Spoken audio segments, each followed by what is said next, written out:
Hi everyone, my name is Christine and I'm from NCMA or Nurse Caregiver Management Alliance. And I'm here today to discuss to all of you the 10 qualities of a good caregiver.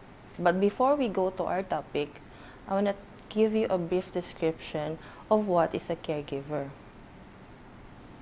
A caregiver is a person who is professionally trained to assume responsibilities for emotional and physical aspect of someone who is incapable of taking care of themselves. A caregiver is someone from our family or someone that trained professionally. Okay, let us go back to our topic, which is the 10 qualities of a good caregiver. The first one is patience. What is patience? Patience is the ability or willingness to suppress anger, restlessness, or annoyance when confronted with a problem or delay.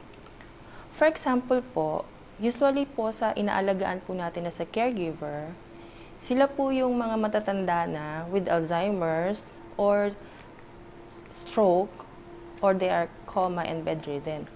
So, kailangan po natin magkaroon ng patience dahil minsan po, hindi maiiwasan na masaktan po nila tayo or matapon po nila yung mga kinakain nila. Kung wala po tayong patience, madali po tayong magagalit. Kaya po important po na may patience tayo sa pasyente para po maging maayos po yung pagtatrabaho natin.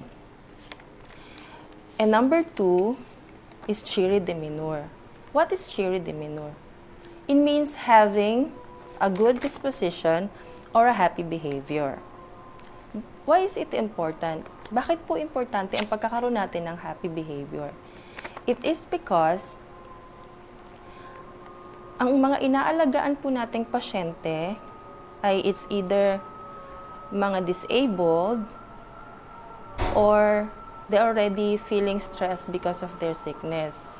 They feel down most of the moment at minsan po wala na po silang ganang mabuhay.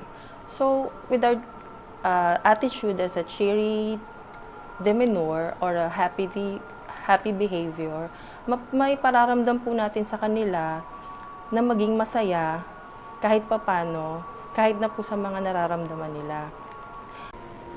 Number 3 po is multitasking.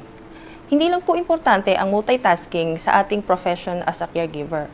It is important for us to do our daily activities and for some office job as well. Ano po ba ang multitasking? It is the ability to do more than one task at the same time.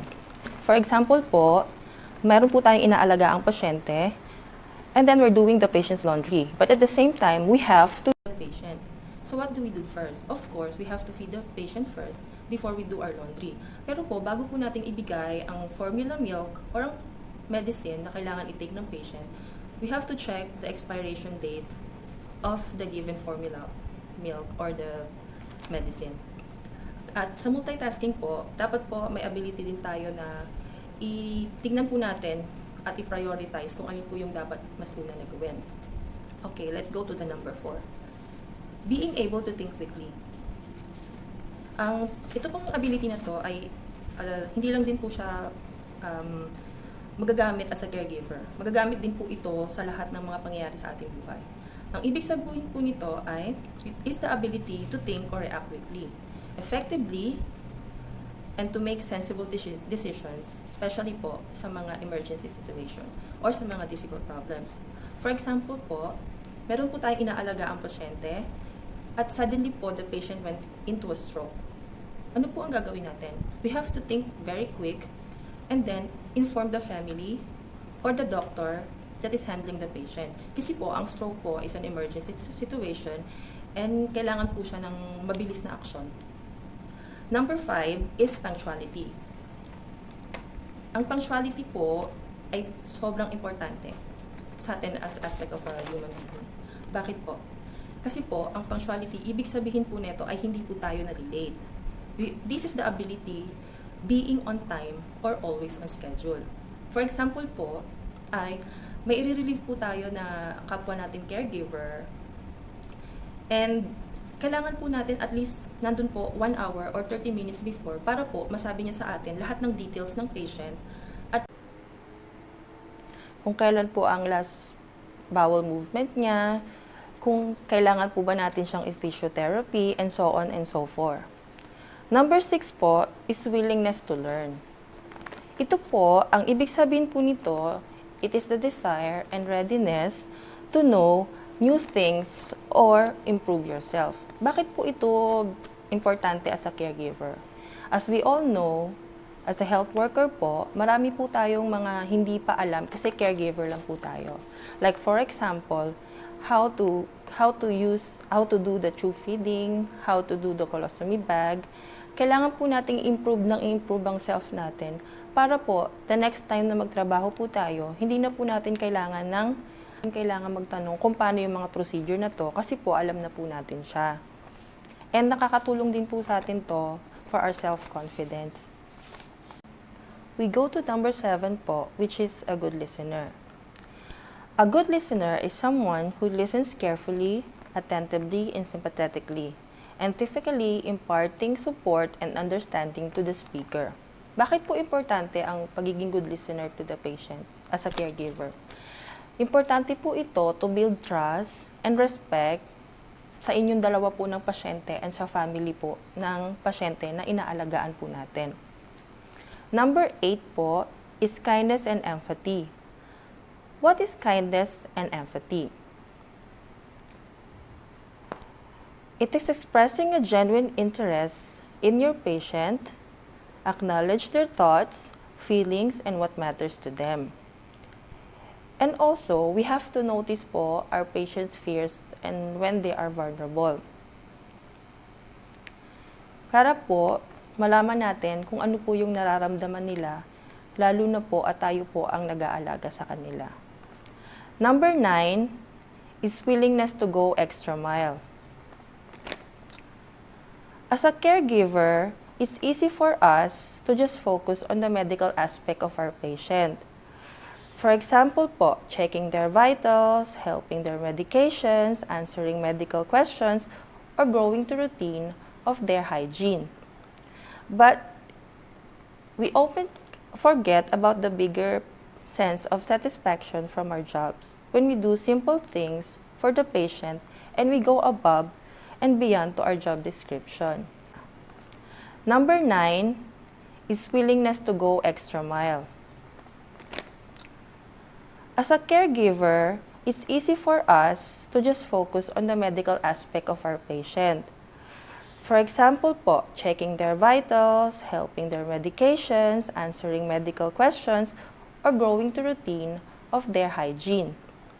But we often forget about the bigger sense of satisfaction from our jobs when we do simple things for the patient and we go above and beyond to our job description.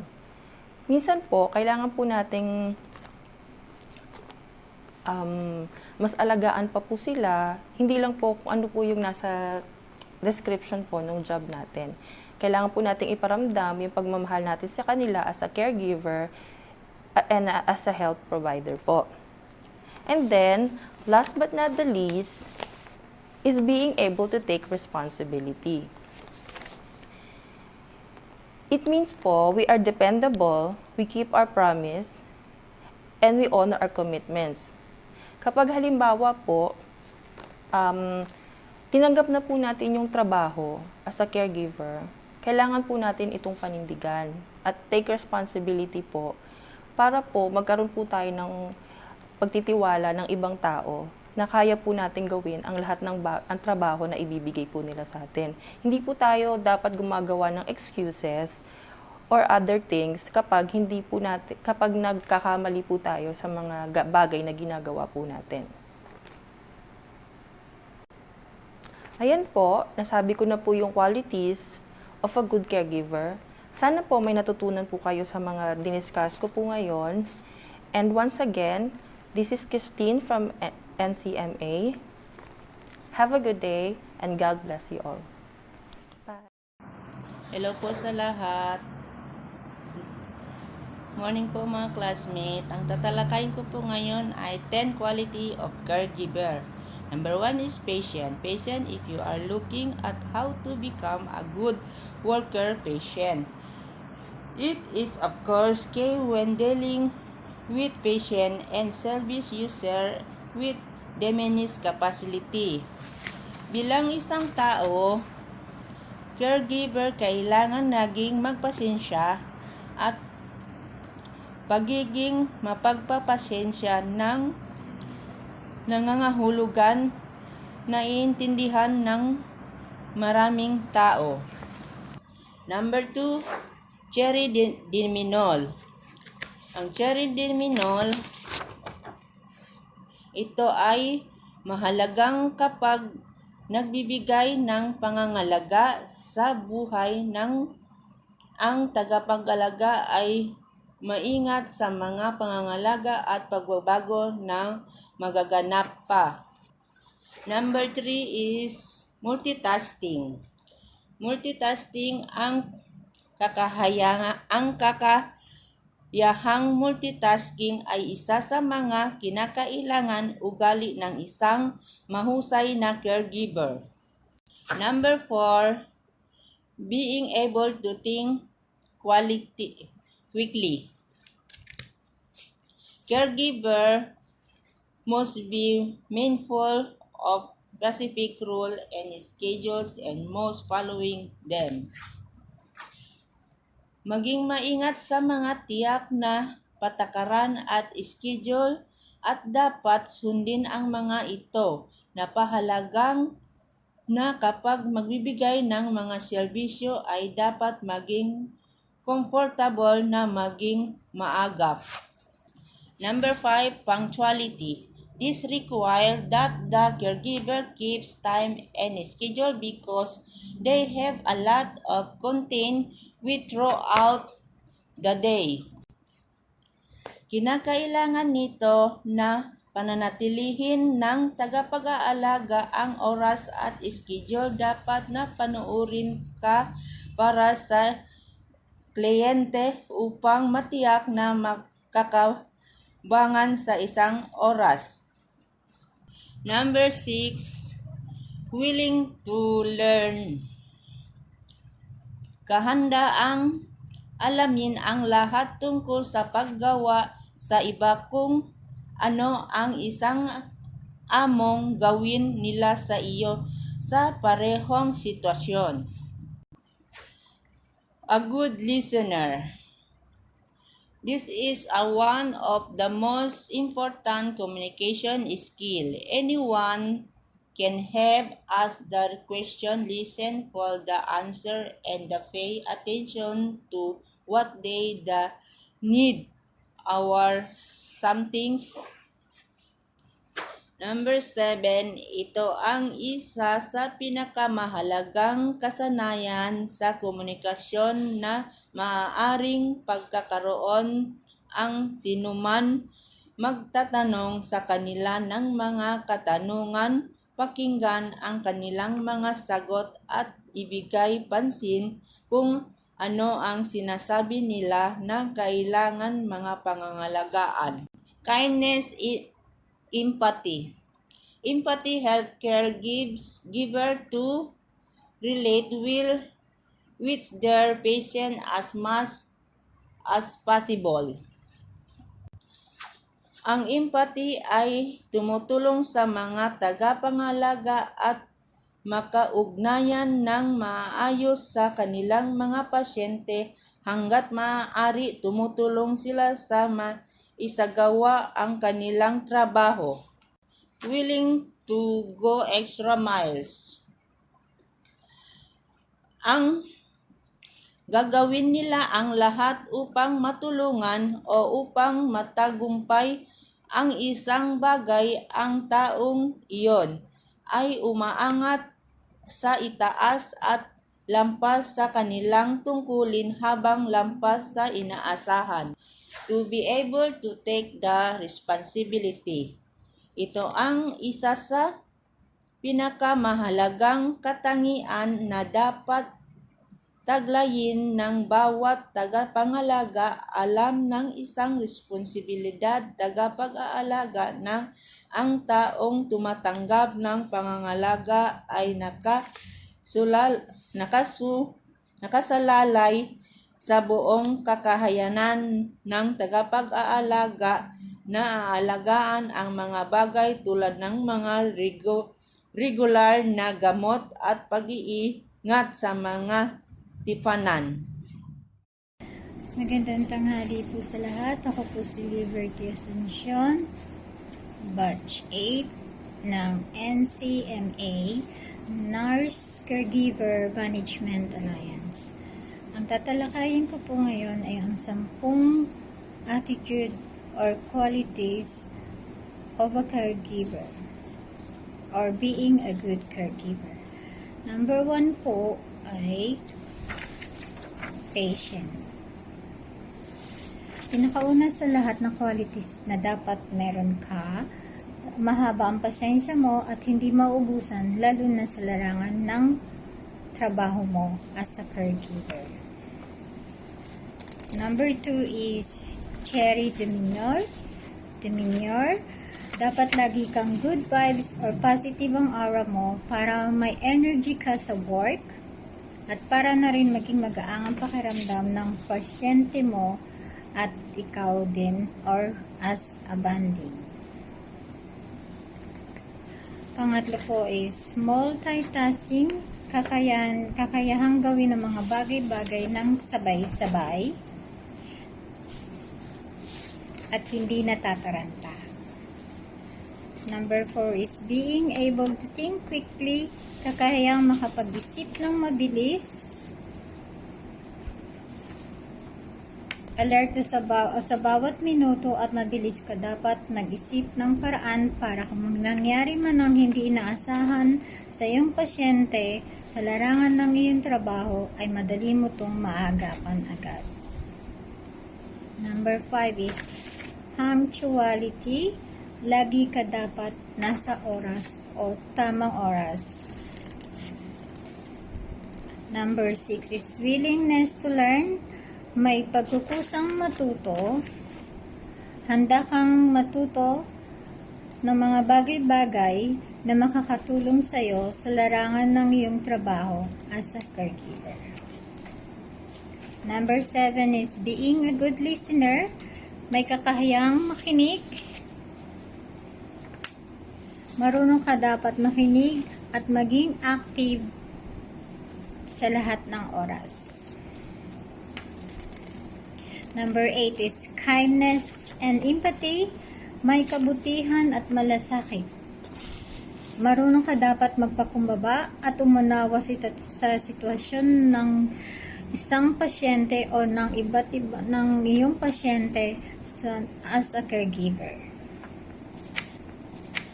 Number 9 is willingness to give extra mile. May kakayahang ibigay ang lahat ng iyong makakaya at kakayanin at magpupursigido hanggang sa dulo ng iyong trabaho. At ang huli sa lahat is number 10, being able to take responsibility. Pagiging responsable sa lahat ng bagay. Lalo na sa gawain ng sa caregiver, kailangan lagi ka din lahat sa lahat ng oras ay alert ka lahat at para po magampanan ito, ang kailangan po ang 10 qualities or attitude as a good caregiver ay nasa atin pong lahat. Marami pong salamat. Ito po ang 10 attitude as a good caregiver. Salamat po sa inyong pakikinig at salamat po sa inyong panonood sa aking video na ito. Hello everyone, my name is Michael. I am a student at NCMA, which stands for Nurse Caregiver Management Alliance, and today I will be walking you through 10 of the top qualities a caregiver should possess in order for them to do their jobs well. I will be taking you through the qualities one by one. Then I will be giving you a brief definition of each quality, followed by another brief explanation or a scenario-based example of what the quality entails. So let's begin. So number one is patience. So patience is the capacity to accept or tolerate delay, trouble, or suffering without getting angry or upset. So that's the definition of patience. Now, as an example, for example, a patient might not have the physical capacity to do things as quickly as an able-bodied person. What would normally take a healthy person like 5 seconds to do, like standing up, will take a disabled person a disproportionate amount of time. Now, we as caregivers, we should understand that this is because of the patient's health condition, and we should not blame them for it or get annoyed by it. So this is an example of patience. Number two is having a cheery disposition. So basically what this means is being cheerful. And cheerful means being happy and optimistic. So as the definition states, this is the state of being cheerful. So as a caregiver, you will come across patients who are sad, angry, or visibly upset. Now, if you match their disposition and become angry or sad yourself, this will cause problems between yourself and the patient. So being cheerful means not allowing yourself to be affected by these negative emotions and to always be happy in front of the customer or the client and optimistic. So that's number two. That's cheery disposition.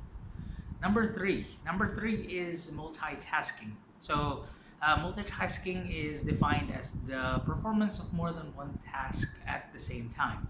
So as an example, let's take something simple. So for example, a caregiver is preparing a meal for her patient, or for his or her patient. And at the same time, she's keeping an eye on the clock because the patient needs to take medication at a given time.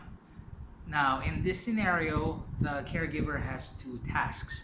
One is to prepare the meal, and the other one is to make sure that her patient gets his or her medicine at the correct time. So, as simple as it sounds, doing those two tasks together is an example of multitasking. So that's it for multitasking. Number four in our list is being able to think quickly. So this is defined as showing an ability to think or react quickly and effectively. So quick thinking is basically the ability to diagnose a scenario efficiently and to formulate an action plan in a short amount of time. So for example, if a caregiver walks into her patient's room and finds that the patient is struggling to breathe, so the caregiver should be able to assess the situation in a short amount of time and then react quickly in order to help the patient. So that's being able to think quickly. Moving on to number five. So number five is punctuality. So this is the fact or quality of being on time, and this one is pretty self-explanatory. Punctuality just means being on time, whether it be preparing meals, giving medicine, or showing up for a shift. It's being on time is always a positive, because on the flip side, not being punctual will result in adverse effects. Like for example, if a patient needs to take pain medication at around 8 p.m. To help him or her sleep, and then you decide, or you not being punctual gives the patient the medicine at 11 p.m. So this directly affects the patient by not giving him the comfort that he needs to be able to sleep, which then affects quality of life, which reflects on the quality of the service that you're providing. So that's number five, which is punctuality.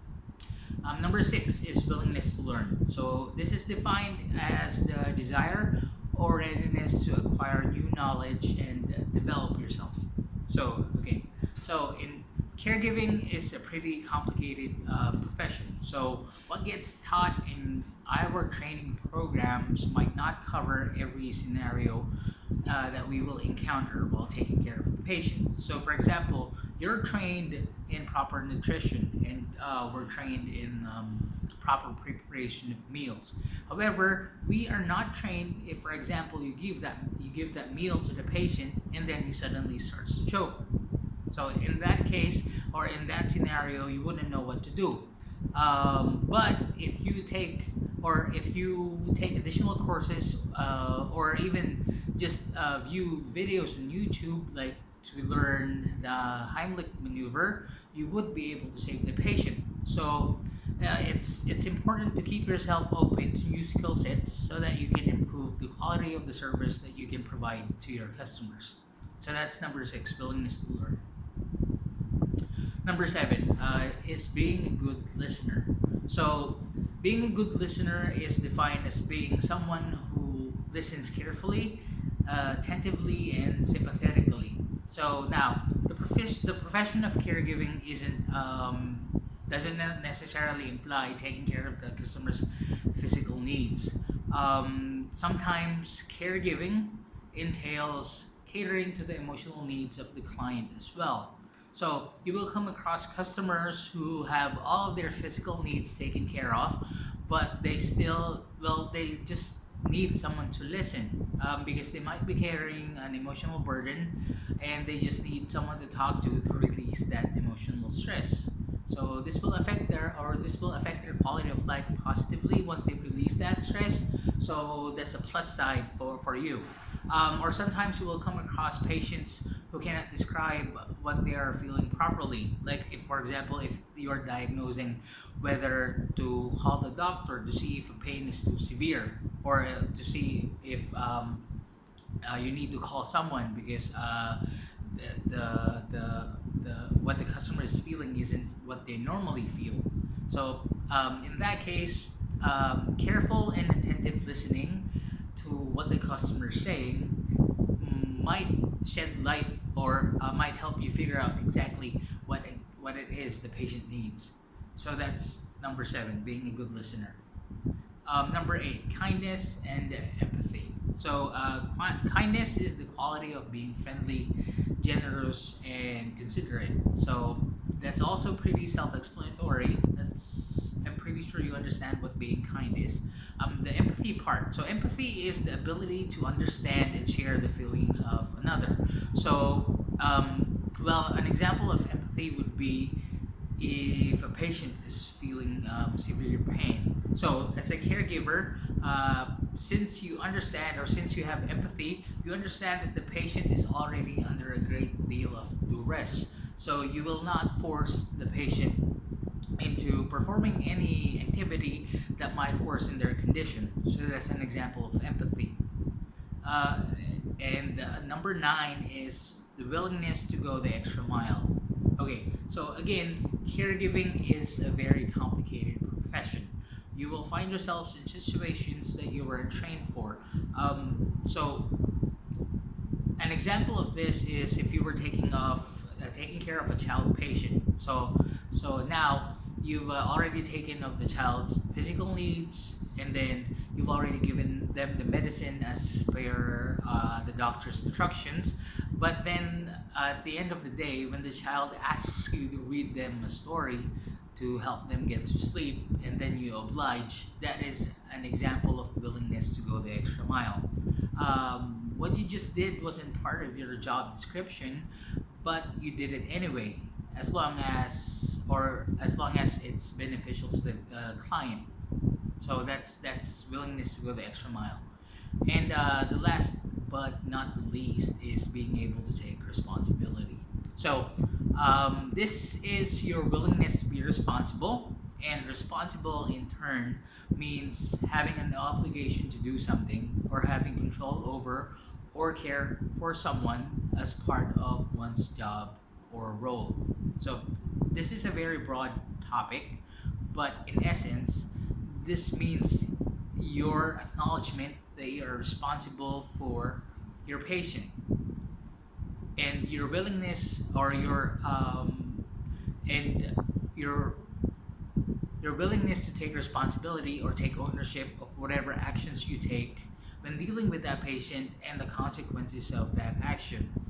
An example of this is if, for example, you replace a colostomy bag incorrectly, and then the colostomy bag spills. So that will require more cleaning. But since you were the one who was responsible for replacing the colostomy bag, you will also take ownership of the consequences of that, which is the spill and then the additional cleaning that needs to be done as a direct consequence of what happened. So that's an example of being able to take responsibility. And that's it. Those are some of the qualities or those are 10 of the qualities that a caregiver should possess. Although there are others that fit the bill as well. But for tonight, those are the only items that we will be discussing. So I hope you learned something from this short discussion. And good night. I hope you found the discussion interesting, and I hope we all succeed in whatever. I hope we all succeed in whatever endeavors we undertake in our life. Thank you, and have a nice day.